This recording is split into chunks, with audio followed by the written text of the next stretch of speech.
Mama.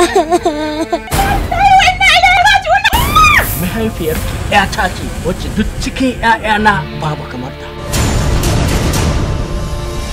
Linzamin raunin zuciya shi ke ɗauke da akalar tausayi. Sun dai kashe ta. Su ko su zanna duniya su ji menene aka ji. Me yasa zaki mutu ki banni? A hali baki banni da tankar ki ba. Tausayi, kadaici, kunci.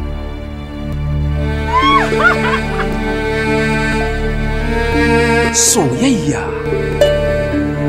Garin gabas. Badakala mai cike da barkwanci. Sabon shiri mai dogon zango a cikin sabon salo mai ƙayatarwa. Wanda kamfanin IBI Global Concept suke maku albishir da zuwansa. Garin gabas.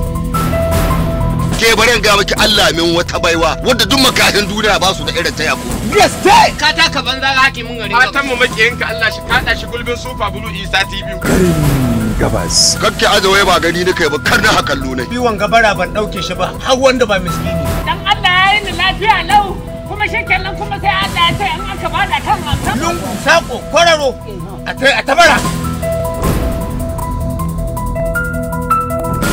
Farin ciki da nishadi mai kunshe da tarin fadakarwa. Wata nahiya, wani yanki, wani gari mai suna Garin Gabas. Allah wata rana kai lalace.